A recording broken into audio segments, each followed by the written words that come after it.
ஏதோ ஒரு கட்சி தலைவர் இன்றைக்கி ஏதோ ஒரு பேட்டியில் சொல்லியிருக்கார், அமைச்சர் பிடிஆரோடைய பசங்க எத்தனை மொழி படித்தார்கள் என்று சொல்லட்டும். நான் தெளிவாக விளக்கம் இன்றைக்கு சொல்கிறேன். எனக்கு இருக்குது 2 புதல்வர்கள்.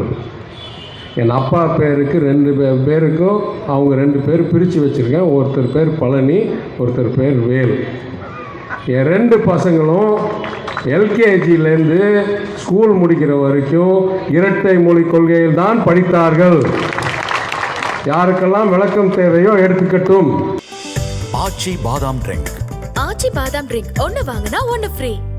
சம்மர் ஹாலிடேஸ் வந்தாச்சு, நம்ம ஜிடி ஹாலிடேஸும் வந்தாச்சு.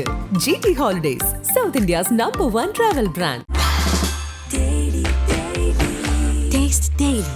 Taste the Daily. 2020 கல்விக் கொள்கை, தேசிய கல்விக் கொள்கை சட்டமன்றத்திலோ பாராளுமன்றத்திலோ எங்கேயும் நிறைவேற்றப்படாத ஒரு விருப்ப கொள்கை. இந்த கொள்கையை இன்றைக்கு பாஜக அரசாங்கம் சட்டத்துக்கு விரோதமாக, சட்டமைப்புக்கு விரோதமாக, இதை நீங்கள் அமல்படுத்தினால்தான் உங்களுக்கு வர வேண்டிய நிதியை கொடுப்போம் என்று சர்வாதிகாரத்தனத்துடனும் ஒரு ரவுடித்தனத்துடனும் கூறிக்கொண்டிருக்கிறார்கள். ஆனால் படித்தவர்களுக்கு வரலாறு தெரிவது மிகவும் முக்கியம். 1968 கூறியிருக்கிறார்கள், மும்மொழி கொள்கை நம்மளுக்கு தேவை. அது என்ன கூறுகிறார்கள்? ஹிந்தி பேசாத மாநிலங்களில் 3வது மொழி ஹிந்தியாக இருக்க வேண்டும். ஹிந்தி பேசும் மாநிலங்களில் 3வது மொழி எது வேணாலும் இருக்கலாமே தவிர, நாங்கள் சிபாரிசு செய்கிறது ஒரு தென் இந்திய மொழியாக இருக்க வேண்டும் அப்படின்னு கூறுகிறார்கள். ஆனால் 1968க்கு பிறகு எங்கெல்லாம் இது செயல்படுத்தப்பட்டது? வெற்றிகரமாக எந்த இடத்திலும் செயல்படுத்தப்படவில்லை. எனவே 1986 திருப்பி மசோதாவை பாராளுமன்றத்துக்கு கொண்டாடும் போது ஒப்புக்கொள்கிறார்கள், இந்த மும்மொழி கொள்கையை எங்கேயுமே சரியாக அமல்படுத்த முடியவில்லை, யாருக்கும் நிதி பத்தவில்லை, யாருக்கும் ஆசிரியர் பத்தவில்லை, குறிப்பாக வட மாநிலங்களில் தென் மொழிகள் தெரிந்த ஆசிரியர்கள் கிடைப்பதில்லை, தென் மாநிலங்களில் அந்த அளவுக்கு ஹிந்தி தெரிந்த ஆசிரியர் கிடைக்கவில்லை, எனவே மும்மொழி கொள்கை தோல்வி அடைந்து விட்டது அப்படின்னு ஏற்றுக்கொண்டு சொல்றாங்க. இன்னும் இதை நாம் அமல்படுத்தலாம் என்று ஒரு சிபார்சாக வைக்கிறோம், ஒரு விருப்பமாக வைக்கிறோம். ஆனால் ஒப்புக்கொள்கிறோம், மாநிலங்கள் தான் இந்த இறுதி முடிவை ஏற்க வேண்டும்.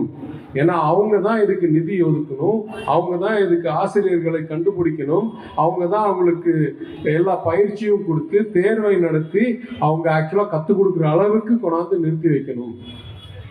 அப்போ 1968 வச்ச கொள்கை தோல்வி என்றது 20 ஆண்டுகளுக்குள் தெரிய வந்துருச்சு. இப்போ நான் கேட்குறேன், 92லேருந்து இன்னைய வரைக்கும் எத்தனை மாநிலங்கள் வெற்றிகரமாக மும்மொழி கொள்கையை செயல்படுத்தி இருக்கிறார்கள்? ஆன்சர் 0. குறிப்பாக வட மாநிலங்கள், இன்றைக்கு நம்ம ஹிந்தி பேசுகிற மாநிலங்கள் என்று கருதும் மாநிலங்கள் எத்தனை பேர் ஒரு மொழி கொள்கையை சிறப்பாக செய்திருக்கிறார்கள் என்றால் அதுலேயும் ரொம்ப தேடி தேடி காண வேண்டியிருக்கு. உத்தரப்பிரதேசத்தில் கிட்டத்தட்ட 60% மாணவர்கள் ஹிந்தியிலேயே தேர்வை தாண்ட முடியாத அளவில் இருக்கிறார்கள். இங்கிலீஷ் எல்லாம் இன்னும் கனவு கூட வரலை. அப்போ அவங்க ஆள்ற இடங்களில் ஒரு மொழி கொள்கையை சரியா நிறைவேற்ற முடியாதவர்கள் நம்மளிடம் கூறுகிறார்கள், நீங்க 2 மொழி கற்றுக் கொடுத்தா பத்தாது, 3வது மொழியும் நீங்க கற்றுக் கொடுத்தே ஆகணும், இல்லை என்றால் உங்களுக்கு பாராளுமன்றத்தில் ஒதுக்கிற நிதி வந்து சேராது என்று தெருவில் ரவுடி பேசுற மாதிரி பேசுறாங்க. நான் கேட்குறேன், யாருக்காவது அறிவு இருந்தா நாங்கள் வெற்றிகரமாக ஓரளவுக்கு, ரொம்ப பர்ஃபெக்ட்னு சொல்ல மாட்டேன், இங்கேயும் பலர் தேர்வை தாண்ட மாட்டேன்றாங்க, அதை சிறப்பிக்கணும்னு நம்ம எத்தனையோ முயற்சி எடுத்துகிட்டு இருக்கோம். குறிப்பாக கோவிடுக்கு அப்புறம் இல்லம் தேடி கல்வின்ற ஒரு முயற்சியை வேறு எந்த மாநிலமும் எடுக்காத முயற்சியை எடுத்து நம் மாணவர்களுக்கு, நம் குழந்தைங்களுக்கு முன்னேற்றத்தை உருவாக்குவதற்கு முயற்சி எடுத்துகிட்டு இருக்கோம். அதனால் இருக்கிற இருமொழி கொள்கையிலேயே இன்னும் சிறப்பிக்கணும் என்ற முயற்சிகள் எடுத்துக்கொண்டிருக்கும் போது யாரோ ஒரு மொழி கொள்கை கூட சரியாக அமல்படுத்த முடியாதவர்கள் வந்து இல்லை இதை விட்டுட்டு நீங்கள் 3க்கு போகணுங்கன்னா யார் இதை சிந்தனை உள்ளவர் யோசிப்பாங்களே, ஏன் உங்களுக்கு தான் எதுவுமே பண்ண முடியலையே, நீங்கள் வந்து ஏன் எங்களை கற்றுக் கொடுக்குற பார்க்குறீங்க? அதான் முதலமைச்சர் தெளிவாக கேட்டிருக்கிறார். எல்கேஜி யூகேஜி படிக்கிற மாணவர்கள்லாம் வந்து முனைவர் பட்டம் படிக்கிறவங்கள்ட்ட வந்து இப்படி தான் கல்வி கற்றுக்கணும்னு சொன்னால் யாராவது கேட்டுக்குவாங்களா? இந்த சூழ்நிலையில் நான் அடிப்படை கேள்வி கேட்க விரும்புவது, இன்றைக்கு தமிழ்நாட்டில் பல 10,000 பள்ளிகளில் பல லட்சம் மாணவர்கள் பயிற்சி கல்வி பெற்றுக்கொண்டிருக்கிறார்கள். இந்த சூழ்நிலையில் கூடுதல் மொழியை நம்ம கட்டாயப்படுத்தி கற்றுக் கொடுக்கணும் என்றால் எத்தனை 1000 புதிய ஆசிரியர்கள் நம்மளுக்கு தேவை? எத்தனை 10,000 மணி நேரங்கள் இல்லை லட்சம் மணி நேரங்கள் அவங்களுக்கு பயிற்சி கொடுத்து அந்த மொழியை முதல்ல அவங்களுக்கு கற்றுக் கொடுத்து அடுத்தவங்களுக்கு கற்றுக் கொடுக்கறதுக்கு தேவைப்படும்? எத்தனை 1000 கோடி ரூபாய் கூடுதல் இதற்கு தேவைப்படும்?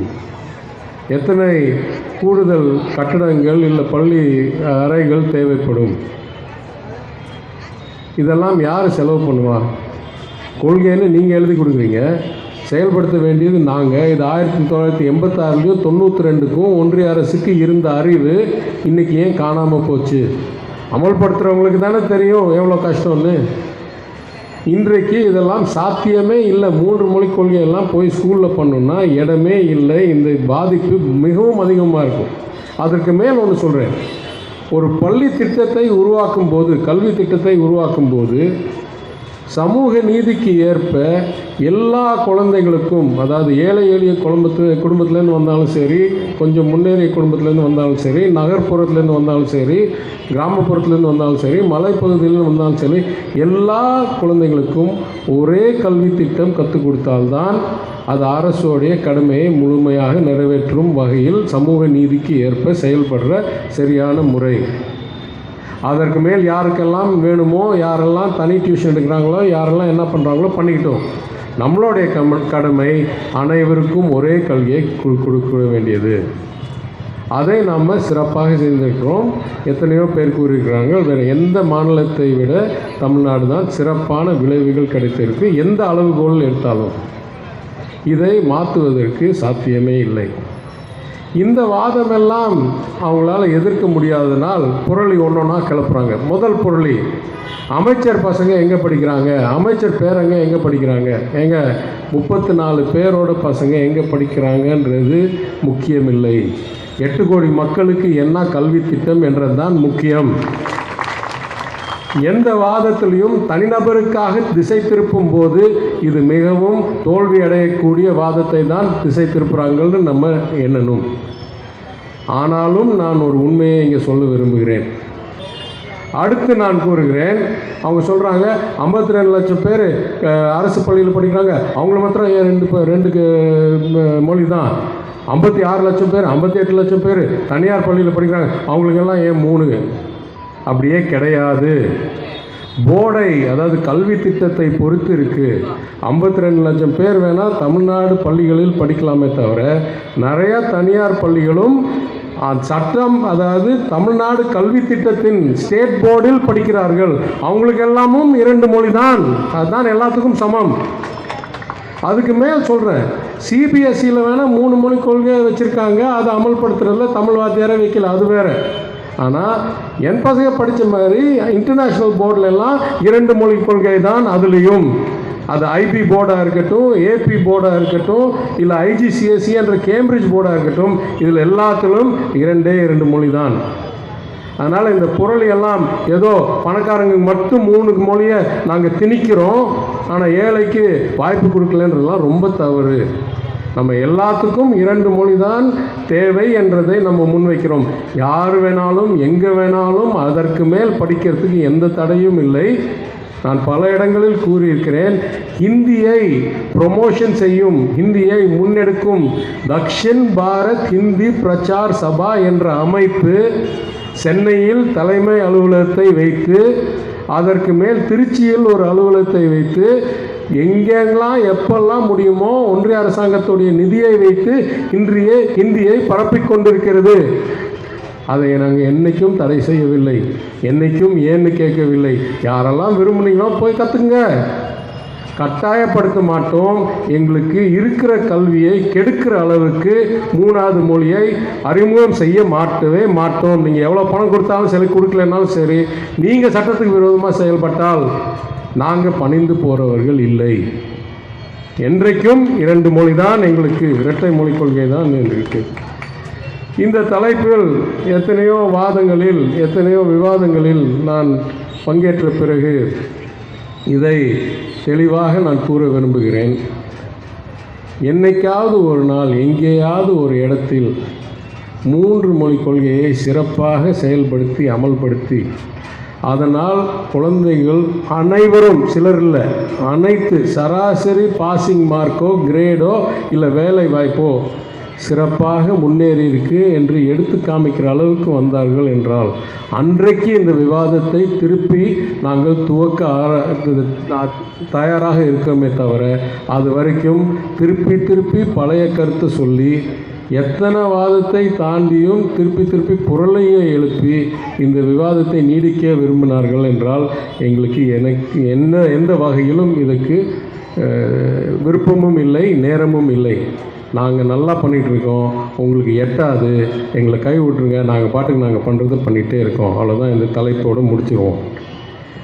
இரண்டாவது மறுவரையறை. மறுவரையறையை நம்ம ஆய்வு செய்யும்போது இந்திய நாட்டுடைய 2 தனித்துவத்தை நல்லா அறிந்து கொள்ள வேண்டும்.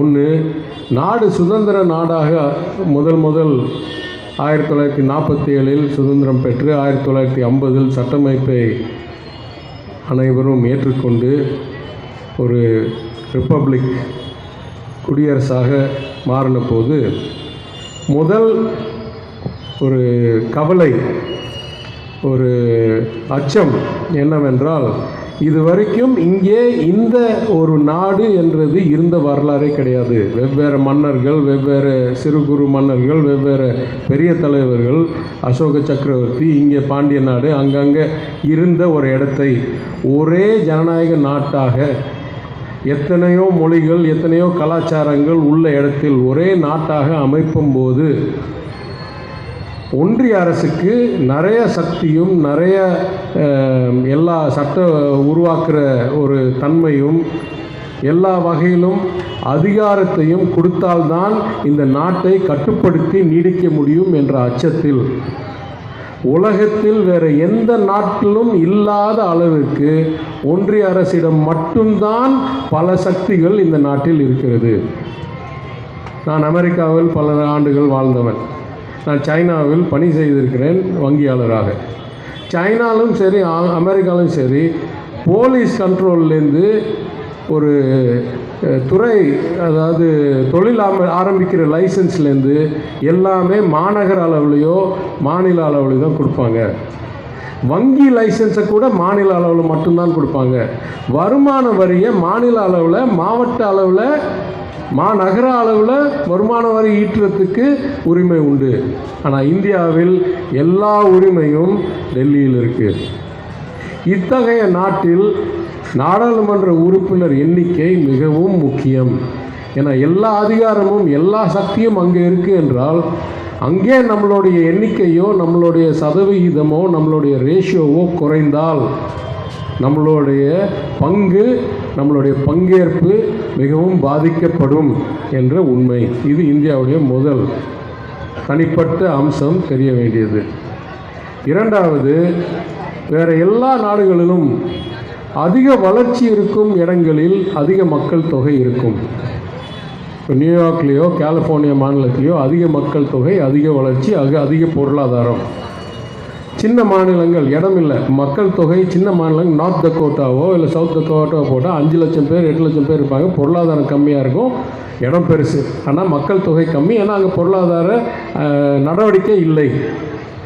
எங்கெல்லாம் பொருளாதாரம் அதிகமாக இருக்கோ அங்கெல்லாம் மக்கள் தொகை அதிகரிக்கும். அப்படின்னா அங்கெல்லாம் வரி ஜாஸ்தி இருக்கும், அங்கெல்லாம் எல்லா வகையிலும் கட்டமைப்பு ஜாஸ்தி இருக்கும், நிதி புழக்கம் ஜாஸ்தி இருக்கும், பணப்புழக்கம் ஜாஸ்தி இருக்கும், எல்லாம் இருக்கும். இதே சைனாவில் அந்த எல்லைகளில் எல்லா எல்லை மாநிலங்களிலும் இருக்கிற நிறையா ஃபேக்ட்ரி, நிறைய உற்பத்தி, அதனால் அங்கே பணி செய்வதற்கு நிறையா மக்கள் தொகை. அதனால் உள் மாநிலங்களில் மக்கள் தொகையும் கம்மி, பொருளாதாரமும் கம்மி. வெளி மாநிலங்களில், அதாவது கடலோர மாநிலங்களில் மக்கள் தொகையும் அதிகம், பொருளாதாரமும் அதிகம். அப்போ அங்கங்கே பொருளாதாரத்துக்கு ஏற்ப நிதி புரளும். ஆனால் இந்தியாவில் மட்டும் என்ன வித்தியாசம்? இங்கே ஏற்கனவே எல்லாரும் கூறினது போல் பொருளாதாரம் அதிகமாக இருக்கிறது தமிழ்நாடு, கர்நாடகா, ஆந்திரா, தெலுங்கானா, தென் மாநிலங்களில் பொருளாதாரம் அதிகமாக இருக்குது. கிட்டத்தட்ட நாட்டுடைய உற்பத்தியில் 45% இங்கே இருக்குது. ஆனால் மக்கள் தொகை 25% கூட இங்கே இல்லை. ஆனால் இந்தியாவில் மட்டும்தான் ஏழைகள் இருக்கிற இடத்தில்தான் மக்கள் தொகை ஜாஸ்தியாக இருக்கிறது. எனவே என்ன ஆகுது? ஆண்டுக்கு நம்ம செலுத்தும் வரியில் நம்மளுக்கு ஒரு காலத்தில் ரூபா செலுத்தினா 70 பைசா வந்துட்டு இருந்துச்சு. அது குறைஞ்சி 50, 30, இப்போ 25 என்னமோ வருது. இதே ஏழை எளிய மக்கள் நிறைய இருக்கிற உத்தரப்பிரதேஷ்லையோ பீகார்லேயோ ஒரு நாளைக்கு ஒரு காலத்தில் ரூபா கொடுத்தாங்கன்னா ரூபா வாங்கிட்டு இருந்தாங்க. இன்றைக்கி ரூபா கொடுத்தாங்கன்னா 4 ரூபா வாங்கிட்டு இருக்காங்க. அப்போது ஏற்கனவே 5 இருக்கிறது. பொருளாதாரம் அதிகமாக மக்கள் தொகை இருக்கிற கம்மி மாநிலங்களுக்கு இவ்வளோ கம்மி நிதி வருது. பொருளாதாரம் கம்மியாக இருக்கிற மக்கள் தொகை அதிகரித்து கொண்டே இருக்கிற மாநிலங்களுக்கு நிறைய நிதி போகுது. நம்மளுக்கு 40 சட்டமன்ற உறுப்பினர் இருக்கும்போதே, பாராளுமன்ற உறுப்பினர் இருக்கும்போதே இப்படி இருக்குது. நாளைக்கு இது குறைஞ்சா என்ன ஆகும்? எனவே இந்திய சூழ்நிலைக்கு ஏற்கனவே எல்லா அதிகாரமும், எல்லா சக்தியும், எல்லா நிதி ஆதாரமும் ஒன்றிய அரசாங்கத்திடம் கூடுதலாக இருக்குது. எந்த உலக அளவில் ஒப்பிட்டு பார்த்தாலும் அந்த சூழ்நிலையில் இன்னும் எங்களுடைய பிரதிநிதித்துவத்தையும் நீங்கள் குறைக்க போகிறீங்கன்னா அச்சம் உருவாகாமல் என்ன உருவாகும்? எனவே இந்த மறுவரையறையை தலைவர் சரியான நேரத்தில், ஏன்னா அடுத்த வருஷம் இது முடிய போகுது, 50 வருஷம் அந்த நிறுத்தி வைத்திருந்தது அடுத்த வருஷத்தோடு முடிய போகிற சூழ்நிலையில் இதை போராடி வெல்லணும் என்று கூறுகிறார். அது நம்மளுடைய அனைவருடைய கடமை. நம்மளுக்கு மட்டும் இல்லை, அண்ணன் சொன்ன மாதிரி நம்ம பசங்களுக்கும் நம்ம பேர பசங்களுக்கும் நம்ம செய்து வைக்க இந்த கடமை. இதை படிப்படியாக முதல் நம்ம மாநிலத்தில் அனைத்து கட்சிகளையும் கூட்டினார் முதலமைச்சர். இன்றைக்கு நம்மளை போல் பாதிக்கக்கூடிய இருக்க மாநிலங்களை கூட்டி ஒரு கூட்டமைப்பை உருவாக்கி இந்த போராட்டத்தை முன்னெடுக்கணும் என்று தெளிவாக திட்டமிட்டு செய்து கொண்டிருக்கிறார். அவருடைய கையை வலுப்படுத்தும் வகையிலும் நம்ம வரும் தலைமுறைகளுக்கு நம்ம செய்ய வேண்டிய கடமை அடிப்படையிலும் இந்த போராட்டத்தில் நம் அனைவரும் முழு பங்கு நம்மளுடைய கடமையை செய்து தமிழ்நாடு போராடும், தமிழ்நாடு வெல்லும் என்ற நம்பிக்கையில் உங்கள் அனைவரோட உழைப்பையும் நான் வேண்டி இந்த வாய்ப்புக்கு நன்றி கூறி நான் விடைபெறுகிறேன். நன்றி, வணக்கம். ஆச்சி பாதாம் ட்ரிங்க். ஆச்சி பாதாம் ட்ரிங்க் ஒன்னு வாங்கினா ஒன்னு ஃப்ரீ. சம்மர் ஹாலிடேஸ் வந்தாச்சு, நம்ம ஜிடி ஹாலிடேஸும் வந்தாச்சு. GT holidays, South India's #1 travel brand. Taste the Daily. Taste the Daily.